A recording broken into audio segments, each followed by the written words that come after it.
Greetings to all. I am Dr. Veena M. D. Almeida, Associate Professor of Commerce, Theresin College, Mysore. Welcome to the lecture series on income tax. Today's topic of discussion is capital gain.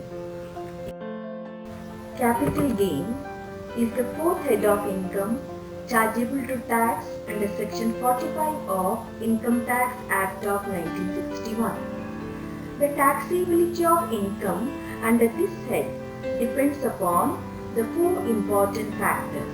They are capital asset, nature of capital assets, short term or long term, transfer of capital asset, and utilization of capital gain. The Income Tax Act defines capital gains as any profits or gain arising from the transfer of a capital asset. If the capital asset is transferred for a price which is higher than its cost, the difference between its transfer price and the cost is regarded as capital gain, and such gains are taxable under this head. Capital asset means property of any kind held by an assessee, whether connected with his business or not. The definition of capital asset is very wide.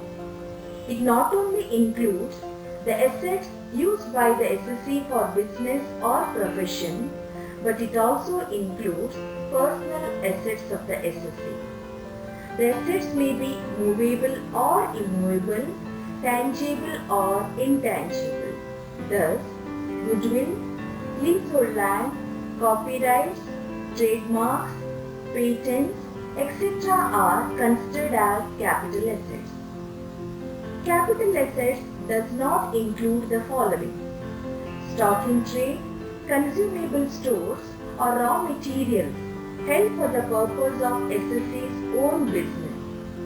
Personal effects include articles which are intimately and commonly used by the assessee. For example, television, refrigerator, furniture, electrical equipment, or car or any other vehicle used for personal purpose are not considered as capital assets. But jewelry is excluded from personal effects. So jewelry is a capital asset. Agricultural land in India, other than which is situated in urban area, is not considered as a capital asset. 6.5% gold bonds 1977 or 7% gold bonds 1980 or National Defence Gold Bonds 1980 issued by the central government are not considered as capital assets. Special Bearer Bonds 1991 issued by the central government and Gold Deposit Bonds issued under the Gold Deposit Scheme 1999 or Deposit Certificate issued under the Gold Monetization Scheme 2015 notified by the central government are not coming under the purview of capital assets. As we know, any gain arising from the transfer of a capital asset is a capital gain. Therefore, it is necessary to learn about transfer. Under Section 2, Subsection 47 of Income Tax Act 1961, transfer in relation to capital asset includes any sale, exchange or compulsory acquisition under law. Other than the above, the following are also treated as transfer. Conversion of capital assets into stock in trade. Here, consideration is equal to fair market value of the asset on the date of transfer. Transfer of capital asset to a firm or association of persons or body of individuals. Here, consideration is equal to amount recorded in the books of accounts. Transfer of capital asset by way of distribution on the dissolution of a firm or association of persons or body of individuals among its members. Consideration is equal to fair market value on the date of transfer. Transactions which are not regarded as transfer. Given under section 47. Any distribution of capital asset on the partition of a Hindu undivided family. Any transfer of a capital asset under a gift or will or an irrevocable trust. Any transfer of a capital asset by a subsidiary company to a holding company. Any transfer by the amalgamating company to the amalgamated company.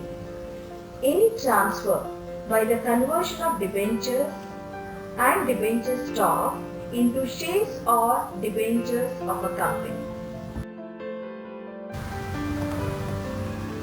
There are two types of capital assets, short-term capital asset and long-term capital asset. Short-term capital asset means a capital asset held by an assessee for not more than 36 months immediately preceding the date of its transfer. In case of financial assets, that is shares, debentures, securities, etc., short-term capital asset means assets held by the assessee for not more than 12 months. Any gain arising from the sale of short-term capital asset is known as short-term capital gain. Long-term capital asset means a capital asset held by an assessee for more than 36 months immediately preceding the date of its transfer. In case of financial assets, shares, debentures, securities, etc., long-term capital asset means assets held by the assessee for more than 12 months, and any gain arising from the sale of long-term capital asset is known as long-term capital gain. Mode of computation of capital gain. We'll discuss about how to compute short-term capital gain. Full value of consideration or sale price or transfer price. From this figure, less cost of acquisition of asset, cost of improvement of asset, selling expenses involved in transfer, we get short-term capital gain or short-term capital loss. Now, let us discuss about computation of long-term capital gain. From the full value of consideration or sale price or transfer price, deduct index cost of acquisition of asset. Index cost of acquisition is equal to cost into cost inflation index for the year in which the asset is sold divided by cost inflation index for the year in which the asset is purchased or cost inflation index as on 1st April 2001, whichever is later. Index cost of improvement of asset is equal to cost into cost inflation index for the year in which the asset is sold divided by cost inflation index for the year in which the improvement has taken place. Third one, selling expenses involved in transfer. Then we are going to get long-term capital gain or long-term capital loss.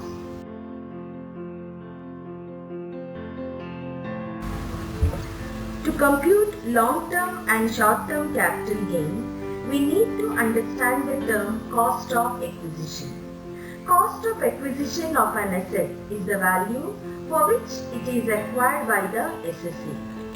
No problem arises in finding out the cost of acquisition in case of assessee purchasing, constructing or acquiring the asset by himself. But in other cases, there are different rules to determine the cost of acquisition. In case of assets acquired without paying any price under section 49 subsection 1, where the asset has become the property of the assessee in any of the ways discussed later, the cost of acquisition shall be deemed to be the cost at which the previous owner had acquired the same, plus cost of any improvement by the previous owner minus depreciation allowed by him.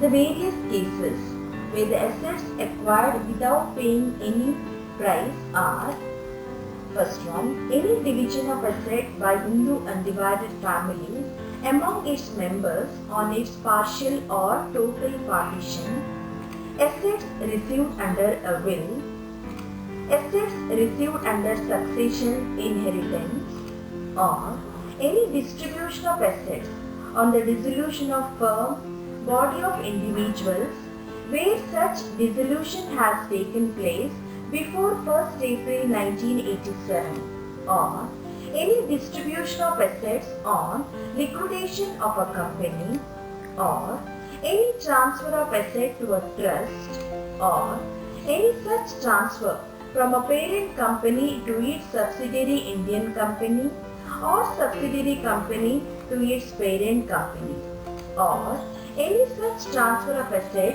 by an individual into the pool of Hindu undivided family. Previous owner need not be taken to mean merely the immediately preceding owner, but may be understood as previous owners, where the cost for which the previous owner acquired the property cannot be ascertained. The cost of acquisition to the previous owner means the fair market value on the date on which the asset became the property of previous owners. Cost of acquisition of a capital asset acquired before 1st April 2001, where the asset became the property of the SSC before 1st April 2001. The cost of acquisition of the asset may be taken any one of the following at the option of the SSC. First one, the cost of the asset to the SSC, or the fair market value of the asset as on 1st April 2001 at the option of the SSC. Cost of acquisition of asset acquired by the previous owner before 1st April 2001.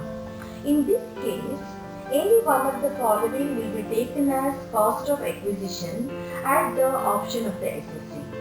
First one, the cost of acquisition to the previous owner, or fair market value as on 1st April 2001.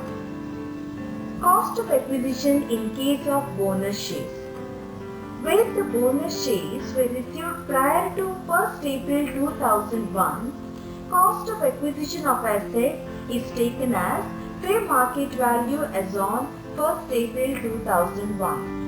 In any other case, cost of acquisition is considered as nil. Point to be noted here: if the SSA takes the fair market value of the asset as on 1st April 2001 as the cost of acquisition, any cost incurred on improvement before 1st April 2001 shall be ignored. Cost of acquisition of goodwill. If the goodwill is purchased from a previous owner, cost of acquisition is equal to the amount of purchase price. And in any other case, cost of acquisition is equal to nil. From capital gains, we can deduct certain exemptions in order to compute taxable capital gains.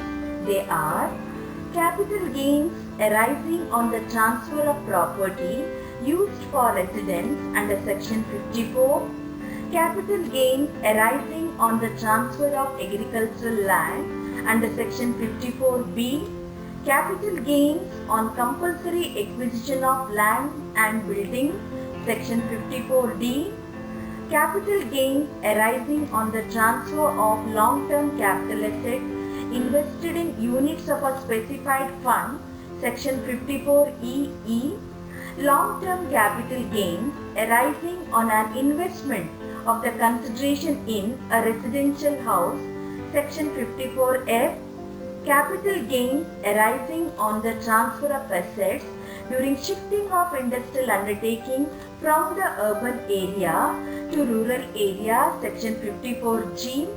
Capital gains on shifting of industrial undertaking from an urban area to any specified economic zone, section 54GA. Long-term capital gains on transfer of residential property under section 54GB. To sum up, in this session we have discussed how to compute taxable capital gains. Tax is calculated on taxable capital gain as per the rates in force in the relevant assessment year. Tax rates vary for short-term capital gain and long-term capital gain. Along with normal tax, SSC has to pay health and education cess. Thank you.